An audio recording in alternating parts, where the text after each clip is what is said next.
Bismillah ve elhamdülillah ve salatu ve selamu ala Resulillah amma ba'd. Assalamu alaikum ve rahmetullahi ve berekatuh. Ez qardaşlar anlayatqanlar Muhammed ibn Süleyman el-Maghribi'nin Cem'ul Fevaid min Cami'ül Usul ve Mecmu'uz Zavaid namlı kitabının 9. tomu. Hazır okuyduğumuz namaz duaları.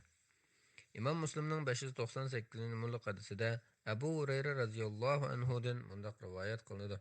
Peygamber sallallahu aleyhi ve sellem tekbir aytib namazga turganda qiraatni boshlashdan burun ozroq sukut qilib turadi. Shuning bilan men: "Ey Rasululloh, ota-onam senga fido bo'lsin. Sen tekbir bilan qiraatning orqasida sukut qilib turgan chog'ing nima deysan?" deb so'ragan edim. Payg'ambar alayhissalom: "Men u chog'da: Ey Alloh, men bilan gunohlarimning orasini xuddi mashriq bilan mag'ribning orasini yiroq qilgandek yiroq qilib o'tgan. Ey Alloh, meni gunohlarimdan xuddi oq kiyimni kirdim poklagandek poklab o'tgan. Ey Alloh, mening gunohlarimni qor, suv va mo'ldir bilan yuvib o'tgin deyman" dedi. İmam Müslim'nin 601. numaralı hadisinde İbn Ömer radıyallahu anhumadan mundaq rivayet kılındı.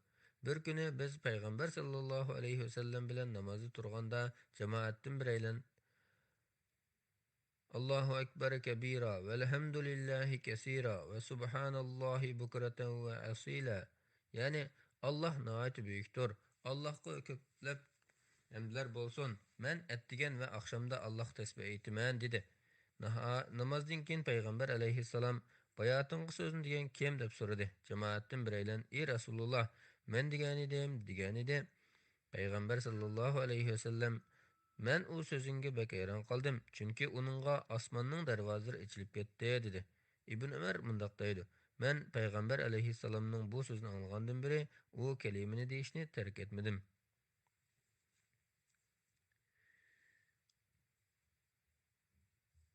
Nesai'nin sahih rivayetinde Enes radıyallahu anhu'dan mundaq rivayet kılındı.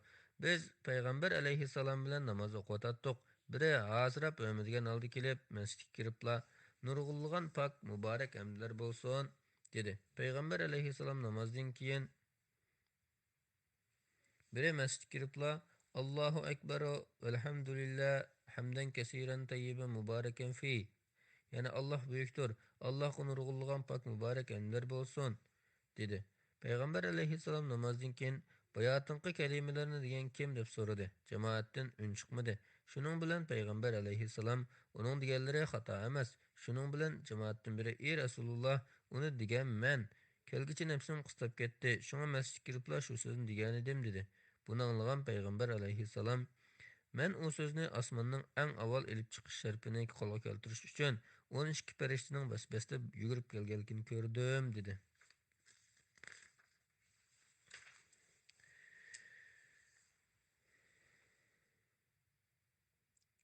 Nesai'nin sahih rivayetinde Cabir ibn Abdullah radıyallahu anhuma mundaq deydi. Peygamber aleyhisselam namaz qolaq qilib Allahu ekber degandan keyin: "İnne salati ve nusuki ve mahyaya ve mamati lillahi rabbil alamin.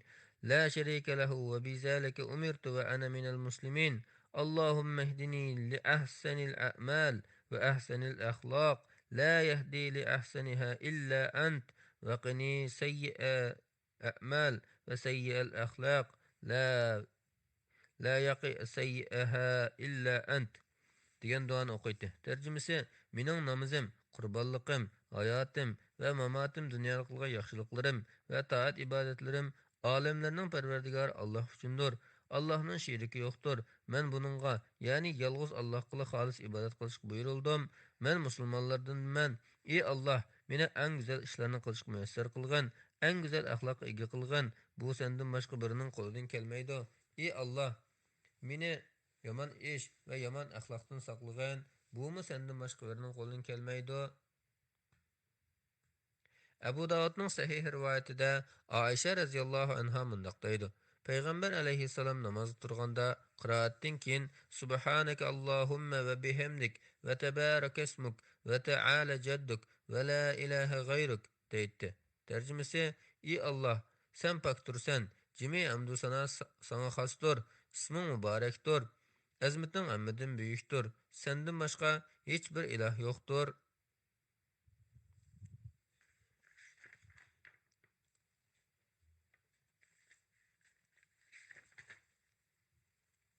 İmam Müslimning 771 numaralı hadisida Ali ibn Abu Talib radhiyallohu anhu mundaq deydi.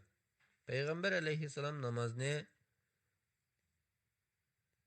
وجهت وجهي للذي فطر السماوات والأرض حنيفا وما أنا من المشركين إن صلاتي ونسكي ومحياي ومماتي لله رب العالمين لا شريك له وبذلك أمرت وأنا من المسلمين اللهم أنت الملك لا إله إلا أنت ربي وأنا عبدك ظلمت نفسي واعترفت بذنبي فاغفر لي ذنوبي جميعا إنه لا يغفر الذنوب إلا أنت واهدني لأحسن الأخلاق لا يهدي لأحسنها إلا أنت واصرف عني سيئها لا يصرف عني سيئها إلا أنت لبيك وسعديك والخير كله في يديك والشر ليس إليك أنا بك وإليك تباركت وتعاليت وأستغفرك وأتوب إليك degan duo bilan boshlaydi.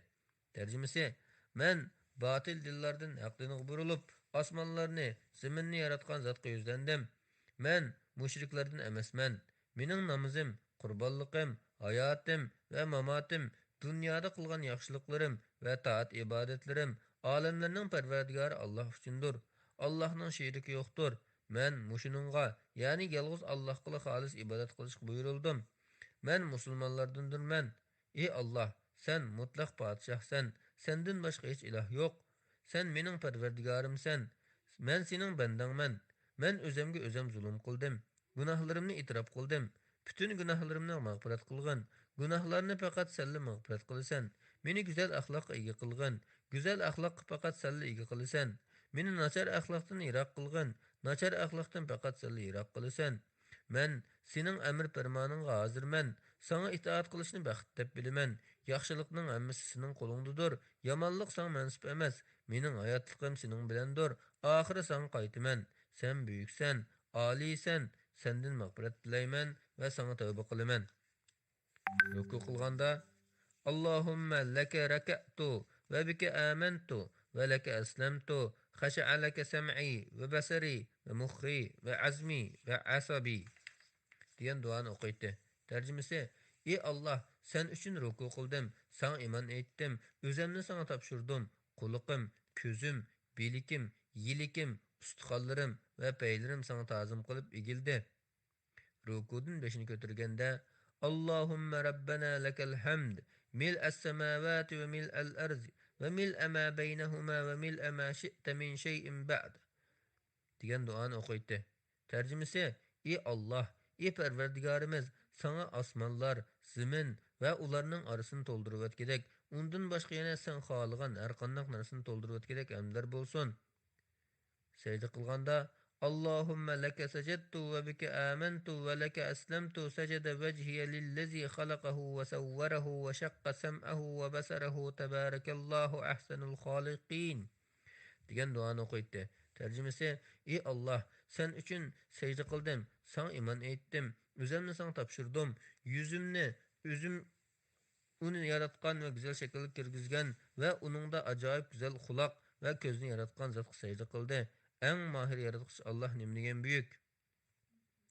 Eng oxirida salom berishdan burun Allohumma g'firli ma qaddamtu va ma akhartu va ma asrartu va ma a'lantu va ma asraftu va ma anta a'lamu bihi minni antal muqaddim va antal muakhir la ilaha illa ant degan duoni o'qiydi. Tarjimasi: Ey Alloh, mening burun qilgan, keyin qilgan, maxfiy qilgan, oshkora qilgan, haddidan oshirib qilgan va sen mendan obdan biladigan barliq gunohlarimni mag'firat qilgaysan. Sen xohlagan kishini toatingga muvaffaq qilasan, xohlagan kishini toatingdan mahrum qilasan. Sendan boshqa hech iloh yo'qdir. İmam Müslimning 479-numaralı hadisida Ibn Abbas radhiyallohu anhuma mundaq deydi. Jamoat Abu Bakr radhiyallohu anhuning orqasida namoz uchun saf bo'lib turganda payg'ambar alayhissalom hujrasining pardasini qayirib: "Ey xaloyiq, payg'ambarlikning bishoratlaridan faqat yaxshi tushli qoldi. Uni musulmon kishi yo o'zi ko'radi yoki uning uchun boshqalar ko'radi. Diqqat qilinglarki, men ruku va sajdada Qur'on o'qishdan cheklandim. Şuna rukuda Rabbinglarni ulug'langlar, secdede duoni ko'p qilinglar, chunki secdedagi duo ijobat bo'lishga eng yaqindir, dedi.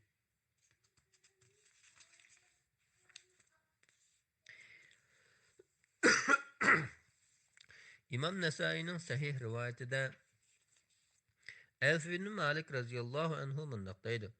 Men bir kechisi payg'ambar alayhissalom bilan namoz o'qigan edim. Payg'ambar alayhissalom u namozning rukusida Subhana zil jabaruti vel malakuti vel kibriyai vel azama degan duoni takrorlagan holda Sura Baqarani o'qib tugatgudek uzun turdi. Tarjimasi kuch qudrat, saltanat, kattalik va buyuklik egisi Allohni pok deb e'tiqod qilaman. İmam Buxariyning 817 numaralı hadisida Aisha radhiyallohu anha mundaqdaydi. Payg'ambar alayhissalom ruku va sajdada ko'pincha Subhanakallahumma Rabbana va bihamdik Allahumma g'firli, ya'ni ey Allah, ey Parvardigorim, men sana tasbih aytaman, hamdu sana aytaman. Ey Allah, mening gunohimni mag'firat qilgin, deydi. U bu orqali Qur'onga, ya'ni sura Nasrning 3-oyatiga amal qilmoqchi edi. Abu Davudning sahih rivoyatida Aisha radhiyallohu anha mundaqdaydi. Payg'ambar alayhissalom ruku va sajdada Subbuhun quddusun Rabbul malaikati va ruh deydi. Tarjimasi jimi farishtalarning va Jibrilning parvardigori Allah barcha nuqsonlardan pokdir, uning sha'ni ulug'dir.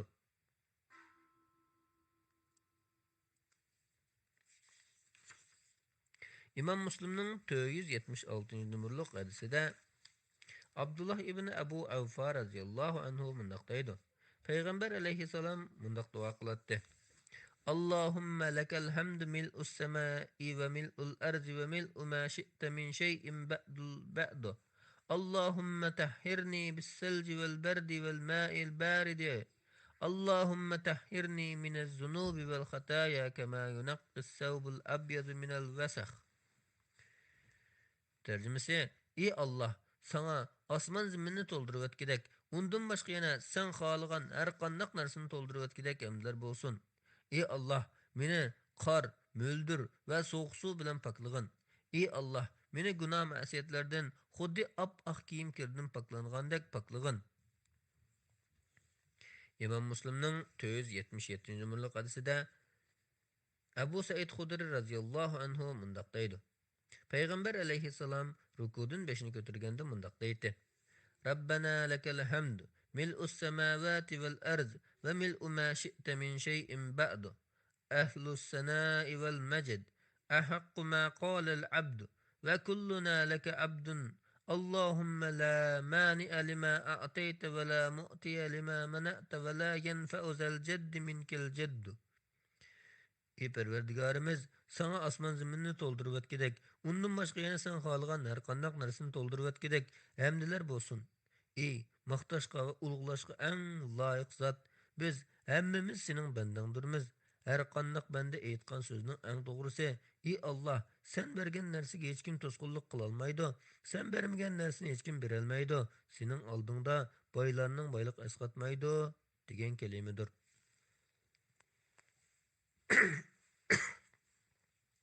İmam Buxariyning 799 numaralı hadisida Rifa'a ibn Rafi Zuraqi mundaqdaydi. Bir kuni payg'ambar alayhissalomning orqasida namoz o'qiyotdik. Payg'ambar alayhissalom rukudan 5ni ko'tarib Sami'allohu liman hamidah degan edi. Orqasidagi bir kishi Rabbana va lakal hamd hamdan kaseeran tayyiban mubarakan fihi, ya'ni ey Parvardigorimiz, sana nurg'unlagan pok muborak hamdlar bo'lsin dedi. Payg'ambar alayhissalom namozni o'qib bo'lgandan keyin bayotinqi so'zni degan kim deb so'radi. Haliq kishi men dedi. Payg'ambar alayhissalom men 30 necha farishtaning u so'zni eng avval yozib olish sharpiga muyassar bo'lish uchun bas-basda yugurib kelganligini ko'rdim dedi. Tirmiziyning Hasan rivoyatida mundaq kelgan. Men payg'ambar alayhissalomga iqtido qilib namoz o'qitib tush ko'rdim. Shuning bilan Elhamdülillahi hamden kesiren tayyiben mübareken fih, mübareken aleyhi kema yuhibbu Rabbuna ve yerda Ya'ni, ey Parvardigarimiz, sen o'zing yoqtiradigan, o'zing mamnun bo'ladigan shaklda barakat ustiga barakat qo'shadigan nurg'unlagan pok muborak hamdlar bo'lsin dedim. Payg'ambar alayhissalom namozdan keyin namoz gap qilgan kim dedi. Biroq hech kim javob bermadi. Yana namoz gap qilgan kim dedi. Men yana hech kim javob bermadi. Uchinchi qitim namoz gap qilgan kim dedi. Men Rifa ibn Rafi. Men dedim. Payg'ambar alayhissalom nima degan eding? Dedi. Men Elhamdülillahi hamden kesiren tayyiben mübareken fihi ve mübareken aleyhi kema yuhibbu Rabbuna ve yerda dedim. Degan edim. Payg'ambar alayhissalom jenim ilkida bo'lgan Allohning nomi bilan qasamki, 30 necha farishta u so'zni eng avval osmonga olib chiqish sharpiga muyassar bo'lish uchun bas-basda yugurib kelishdi dedi. İmam Buxariyning 796 hadisida Abu Hurayra radhiyallohu anhudan rivoyat qilinadiki, payg'ambar alayhissalom mundaq degan. Imom Sami'allohu liman hamida desa, sizlar Allohumma rabbana lakal hamd danglar. Chunki kimning bu so'zini degan vaqti, farishtaning bu so'zini degan vaqtda udil kelsa, uning ilgirki gunohlari mag'firat qilinadi. İmam Müslim'nin 483 numaralı hadisinde Abu Hureyre radıyallahu anhu'dan rivayet kılınadı ki Peygamber sallallahu aleyhi ve sellem secdede mundaq duanı kılattı. Allahümme gfirli zembi kullahu dikkahu ve cillahu ve evvelahu ve ahirehu ve alaniyetehu ve sirrah. Tercümesi, ey Allah, ilgir keyin kılgan çoğun kiçik, aşkara mahfi günahlarımның hemmisini mağfiret kılgaysan. İmam Müslim'nin 486 numaralı hadisinde Aişe radıyallahu anhadan mundaq rivayet kılınadı. Bir keçisi Peygamber aleyhisselamның töşekte yoklukunu his kıldımda onu izledim. U namazgahta iki putunu tiklep secde kılayotgan eken. Kolum tapınığı tegdi. U secdeden mundaq dua kılıyotatdı. Allahümme a'udhu bi rıdake min sakhatik ve bi muafatike min akubetik ve a'udhu bike minke la ahsi sana'an aleyke ente kema asneyte ala nefsik. Tercümesi, ey Allah, men senin razılıkını sığınıp gazıpыңdan, əpuçallıqını sığınıp cezalışыңdan, sana sığınıp qahrыңdan panah dileymen. Men sen özüңni medihligəndək, sana layık rəvişdə medihləşdin acizmen. İmam Nesai'nin sahih rivayetinde Aişe radıyallahu anhadan mundaq rivayet kılınadı. Bir kişisi Peygamber aleyhisselamның yenimde yoklukunu his kıldımda onu başka ayollarının ucurasına kerip ketken okşaydı dep oylab, ularның ucurlarını mağrıladım. Ucramga qaytib kirsem, Peygamber aleyhisselam ucramda ruku yoki secde turib, Subhaneke ve bihamdike la ilahe illa ente. Yani, ey Allah, seni barliq maqsadlardan paktep itiqat qilaman. Sana hamd aytaman. Senden başqa hech bir iloh yo'qdir, da'vatgan ekan. Men buni ko'rib, ata-onam sana fido bo'lsin. Sen na ko'yda, men na ko'yda yuribdiman, dedim. Tirmizi'nin sahih rivayetinde İbn Abbas radıyallahu anhuma mundaq deydi. Peygamber aleyhisselam ikki secdenin arlıqada olturganda mundaq deydi. Allahümme gfirli verhamni vecburni vehdini verzuqni. Tercümesi, ey Allah, meni mağfiret kılgın, bana rahim kılgın, menin kemkütlerimni tulqlap bergin, meni hidayet yolu başlığın ve bana rızık ata kılgın. İmam Müslim'nin 588 numaralı hadisinde Abu Hurayra radıyallahu anhu'dan rivayet kılınadı ki Peygamber sallallahu aleyhi ve sellem mundaq degan. Teşebbütni o'qib bo'lgandan keyin Allohga sig'inib 4 narsadan panoh tilab, Allohumma inni a'udzu bika min azabi jahannam ve min azabil qabr ve min fitnetil mahya vel mamat ve min şerri fitnetil mesihid dajjal degan duoni o'qinglar. Tercümesi, ey Allah, men sana sığınıp qabr azabıdın, dozaq azabıdın, hayat mamatның fitnesidin ve kazzab dajjalның fitnesinin şerridan panoh tilayman. Nesai'nin senedi sahih rivayetinde Cabir radıyallahu anhu'dan rivayet kılınadı ki Peygamber sallallahu aleyhi ve sellem namazıda teşehhüdden keyin mundaq deydi. En doğru söz Allah'ның sözü. Eng to'g'ri yo'l Muhammad sallallohu alayhi vasallamning yo'lidir.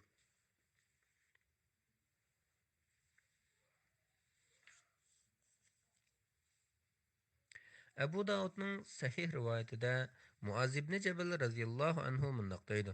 Payg'ambar alayhissalom mening qo'limni tutib turib, "Ey Muaz, Allohning nomi bilan qasamki, men seni yaxshi ko'raman. Allohning nomi bilan qasamki, men seni yaxshi ko'raman. Men sana tavsiya qilayki, har namozdan keyin Allohumma inni ala zikrika va shukrika va husni ibadatik." Tərcümesi: "Ey Allah, mening seni zikr qilishimga, sana shukr qilishimga, ibodatlarimni joyida ado qilishimga yordam qilgaysan" degan duoni qilishni tark etma.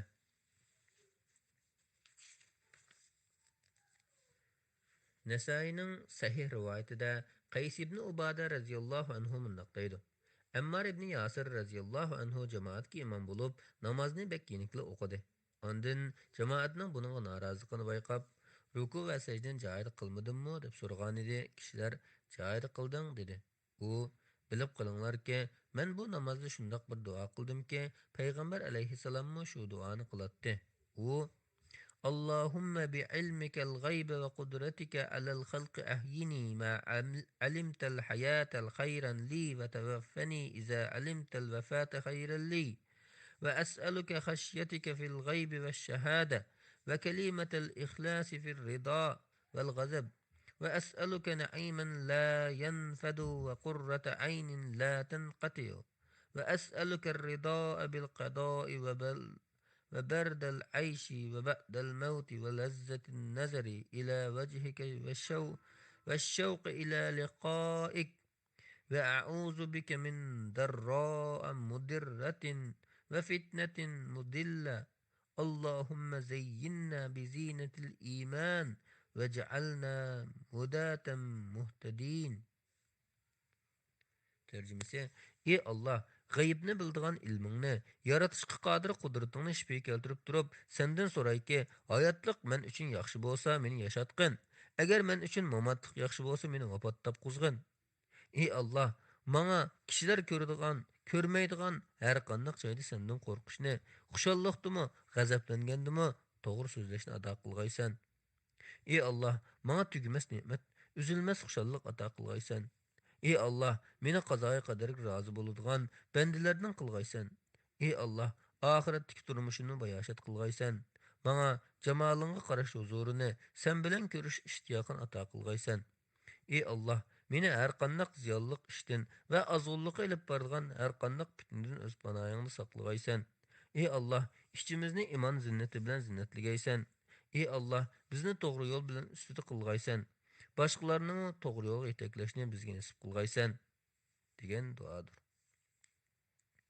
İmam Buxoriyning 833 numaralı hadisida Aisha radhiyallohu anha mundaq deydi. Payg'ambar alayhissalom namozda mundaq duo qiladi. Ey Allah, men sana sig'inib qabri azobidan, kazzab dajjalning fitnasidan, hayot mamatning fitnasidan, gunoh ma'siyatdan va qarzga petib qilishdan panoh tilayman. Bir kishi payg'ambar alayhissalomdan: "Ey Rasululloh, qarzga petib qilishdan nimancha ko'p panoh tilaysan?" deb so'ragan edi. Payg'ambar alayhissalom: "Chunki inson qarzga patganda yolg'on aytadigan va va'dasi turmaydigan bo'lib qoladi" dedi.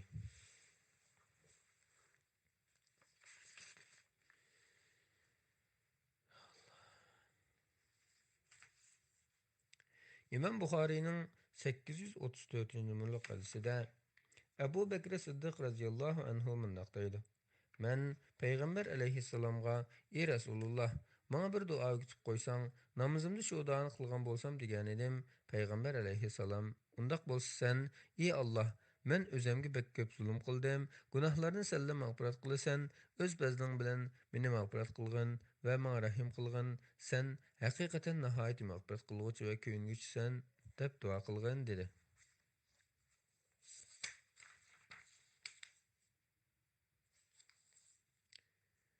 Abu Davudning sahih rivoyatida Aisha radhiyallohu anha mundaq deydi. Payg'ambar alayhissalom salom berib namozdan chiqqandan keyin Allohumma antas salam va minkas salam va tabarakta ya zal jalali val ikrom. Ey Allah, sen bütün ayıp noksalardan xalidirsen. ayıp nuqsonlardan xoli bo'lish faqat sening yordaming bilan bo'ladi. Ey azmatlik va karamlik Allah, barkiting nima degan buyukdir degan zikrni aytadi. Payg'ambar alayhissalomning azodkardisi Savbonning rivoyat qilishicha, payg'ambar alayhissalom namozdan keyin 3 qatim istig'for aytadi. Ondan yuqorqi hadisda kelgan zikrni aytadi. İmam Müslim'nin 594 hadisida Abu Zubayr mundaq deydi. İbn Zubayr radhiyallahu anhu her namazda salam bergandan keyin la ilaha illallah vahdahu la sharika lah lahul mulku ve lahul hamdu ve huve ala kulli şeyin qadir la havle ve la kuvvete illa billahi la ilahe illallah ve la na'budu illa iyyah lahun ni'metu ve lahul fadl وله الثناء الحسن لا إله إلا الله مخلصين له الدين ولو كره الكافرون. Tercümesi, yegane Allah'tan başka hiçbir ilah yoktur. Padişahlık Allah'a mensuptur. Cimi hamdu sana Allah'a xastur. Allah her nerseki kadirdir. Allah'ın yardımısız hiçbir işki güç kudretimiz yetmeydi. Allah'tan başka hiçbir ilah yoktur. Biz fakat Allah'a ibadet kılımız. Allah bendilerine nazimet ata kılgıçıdır ve merhamet kılgıçıdır. En güzel melhiye Allah'a xastur. Allah'tan başka hiçbir ilah yoktur. Kafirlar yaxtırmagan taqdirdimi biz ibodatda Allohga hech narsani sherik qilmaymiz degan zikrni o'qiydi. Ibn Zubayr payg'ambar alayhissalommi har namozdan keyin mush zikrni o'qiydi degan. İmam Müslimning 596 hadisida Ka'b ibn Ujra radhiyallohu anhudan rivoyat qilinadiki, payg'ambar sallallohu alayhi vasallam mundaq degan: Her namazdan keyin 33 qatim subhanalloh, 33 qatim alhamdulillah, 34 qatim Allohu akbar degan kishi jannatdan mahrum qolmaydi. Nasaining sahih rivoyatida Zayd ibn Sabit radhiyallohu anhu mundaq deydi: Sahabeler her namazdan keyin 33 qatim subhanalloh, 33 qatim alhamdulillah, 34 qatim Allohu akbar deyishga buyurilgan edi. Bir kuni ansarlardan biri tush ko'ribdi. Tushida bir kishi uningga: "Sizlarni payg'ambaringlar har namozdan keyin 33 qatim subhanalloh, 34 qatim alhamdulillah, 34 qatim Allohu akbar deyishga buyurdimi?" deb so'radi. U "Ha" degan ekan, uni 25 dan danglar, qolganiga la ilaha illalloh danglar debdi. U kishi tong otganda payg'ambar alayhissalomning yoniga kelib ahvolni yetkazgan edi. Payg'ambar alayhissalom undaqda shundoq qilinglar dedi.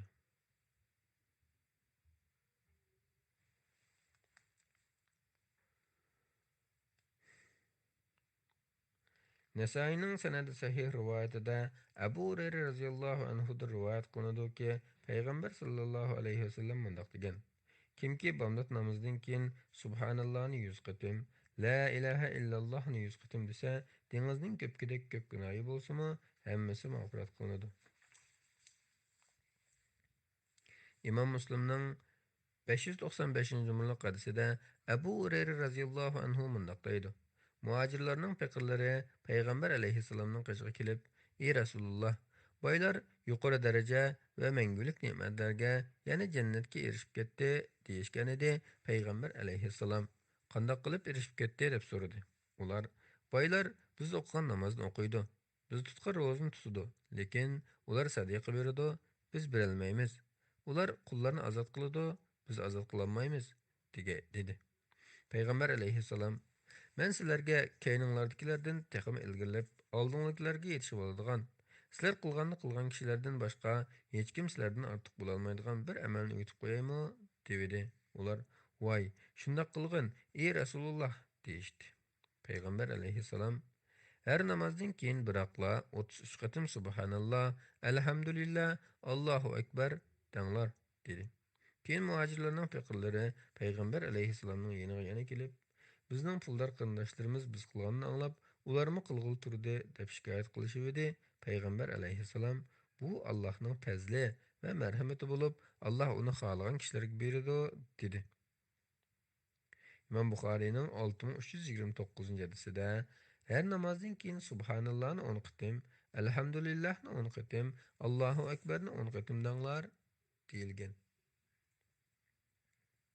Yani bir rivoyatda 11 qatim danglar deyilgan. Yana bir rivoyatda her namozdan keyin 33 qitim subhanalloh, 33 qitim alhamdulillah, 33 qitim Allohu akbar desa, ondan bu 99 ni la ilaha illalloh vahdahu la sharika lahu va lahul mulku va lahul hamdu va huwa ala kulli shay'in qadir. Yegana Allohdan boshqa hech bir iloh yo'qdir. Podshohlik Allohga mansubdir. Jami hamdu sana Allohga xosdir degan bir narsaga degan kelim bilan 100 qilsa, dengizning ko'pkidek ko'p gunohi bo'lsa-mu, hammasi mag'firat qilinadi. Imom Muslim 597-hadis.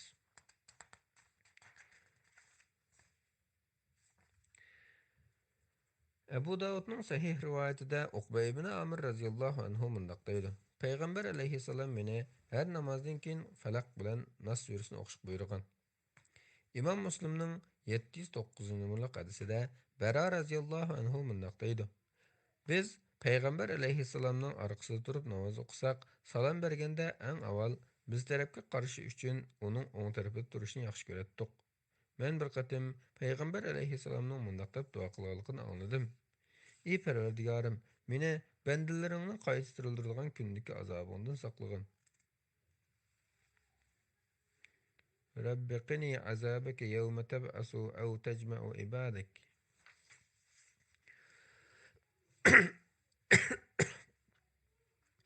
Nasai'ning sanadi sahih rivoyatida Muslim ibn Abu Bakr mundaq deydi. Dadam Abu Bakr radhiyallohu anhu namozdan keyin ey Alloh, men sana sığınıp küfrden, kambag'allikdan va qabr azobidan panoh tilayman deb duo qildi. Men shundaq duo qilgan edim. Dadam, o'g'lim, sen buni nerda o'rganding deb so'radi. Men sendan o'rgandim dedim. Dadam, payg'ambar alayhissalom her namozdan keyin shundaq deydi dedi.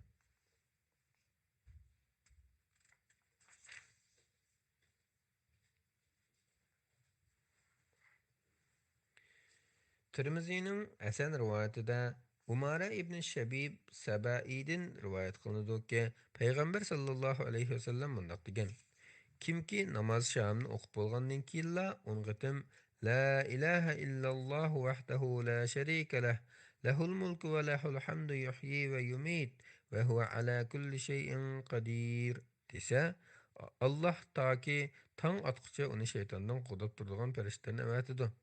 Uning jannatga kirishiga sabab bo'lgan 10 savob yozadi. Uni aloq qiladigan gunohlardan 10 o'chiradi. Uni uningga mo'min quldan 10 azod qilganning savobini berdi.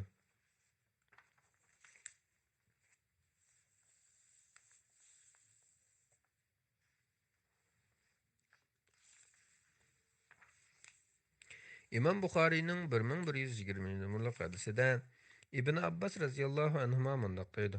Payg'ambar sallallohu alayhi vasallam kechasi tahajjud namozi o'qish uchun turganda mundaq duo qiladi. Ey Alloh, barliq hamd sana sana xosdir. Sen bo'lsang osmon, zamin va ularning ikkisining barliq ularning Sen bo'lsang osmon, zamin va u ikkisidagi barliq mahluqotni idora qilguvchi zotdirsan. Ey Alloh, barliq hamd sana sana xosdir. Sen bo'lsang osmon, zamin va u ikkisidagi barliq mahluqotlarning egasidirsan. Ey Alloh, barliq hamd sana sana xosdir. Sen bo'lsang osmon, zamin va u ikkisidagi barliq mahluqotlarning nuridirsan. Ey Allah, barliq hamd sana sana xosdir. Sen bo'lsang osmon va zaminning podshohidirsan. Ey Allah, barliq hamd sana sana xosdir. Sen haqdirsan. Sening va'dalaring haqdir. Sen bilan uchrashish haqdir. Sening so'zlaring haqdir. Jannat haqdir. Do'zax haqdir. Barliq payg'ambarlar haqdir. Muhammad alayhissalom haqdir va qiyomat haqdir. Ey Allah, menga sana bo'ysundim, sana ishondim, sana tavakkul qildim, sana bir sanali qaytdim. Haqni inkor qilganlar bilan sen menga bergan dalil paketga tayanib turib mujodala qildim. Aramizda seni hukmron qildim. Ilgir keyin va yoshirin oshkora o'tkazgan gunohlarimni mag'firat qilg'aysan. Sen xohlagan kishini toatingga muvaffaq qilasan, xohlagan kishini toatingdan mahrum qilasan. Sendan boshqa iloh yo'qdir. Imom Muslimning 770-numaralı hadisida Oisha radhiyallohu anhadan mundaq rivoyat qilinadi. Payg'ambar alayhissalom kechasi tahajjud o'qiganda namozni mono duo bilan boshlaydi. Ey Allah, Cibril, Mikail ve İsrafil'nin perverdigarı Allah. Asmanlarını ve zeminni yaratqıcı, yoşurunni ve aşkarını bilgici Allah. Sen bendilerinin arasında ular ixtilaf qilishgan narsalar ustida hukm chiqarsan. Allah, öz iradan bo'yicha meni ular ixtilaf qilishgan haqiqatga hidoyat qilgin. Sen xohlagan kishini to'g'ri yo'lga yetaklaysan. Abu Davudning Hasan va Sahih rivoyatida Sharq Havzani mundoq deydi. Men Aisha radhiyallohu anhaning yoniga kirib, uningga Payg'ambar alayhissalom kechasi tahajjud turganda namozni qanday boshlaydi deb so'ragan edi. U mundoq dedi: Sen mendan bundan burun hech kim so'rab boqmagan bir savolni so'rading. Payg'ambar alayhissalom kechasi namoz turganda Allohu akbar ne unqtim, alhamdulillah ne unqtim, subhanallohi va bihamdihi ne unqtim, subhanal malikul quddus ne unqtim, astagfirullah ne unqtim, la ilaha illalloh ne unqtim deydi. Ondan unqtim, ey Allah, men sana sığınıp dunyoning jafo mushaqqatidan va qiyomat kundagi jafo mushaqqatdan panoh tilayman deydi. Ondan namozni boshlaydi. Nasaining Hasan va Sahih rivoyatida Asim ibn Umayd mundoq deydi: Men Aisha radhiyallohu anhadan Payg'ambar alayhissalom tahajjud namozini qandoq boshlaydi deb so'ragan edim. U menga mundoq dedi: Sen mendan bundan burun hech kim so'rab boqmagan bir savolni so'rading. Payg'ambar alayhissalom kechasi namozga turganda Allohu akbarni 10 qitim, alhamdulillahni 10 qitim, subhanallohni 10 qitim, la ilaha illallohni 10 qitim, astagfirullohni 10 qitim deydi. Ondan ey Allah, mening gunohlarimni mag'firat qilgin, meni to'g'ri yo'lga boshlagin, menga rizq ato qilgin, tinimni sog'lom qilgin. Ey Allah, men senga sig'inib mahshargohdagi jafo mushaqqatdan panoh tilayman deydi. Tirmizining sahih rivoyatida Abu Said Xudri radhiyallohu anhu mundoq deydi: Payg'ambar sallallohu alayhi vasallam kechasi tahajjud turganda takbir aytib namozni boshlagandan keyin qiroatdan burun Subhanakallohumma va bihamdik va tabarak ismuk va ta'ala jadduk va la ilaha g'ayruk. Ey Allah, sen poktursan, jimi hamdu sana xostur, isming muboraktur. Azimetin hammadan buyuktur. Senden başka hiçbir ilah yoktur deydi. Ondan Allahu ekberu kebira deydi. Ondan Euzu billahi semi'ul alim mineşşeytanirracim min hemazihi ve nefhihi ve nefsihi. Hemen anlap ve bilip durukça Allah'a sığınıp qoğlandı şeytanın pöylüşü, süflüşü ve çepilip koşudun panah dilayman deydi.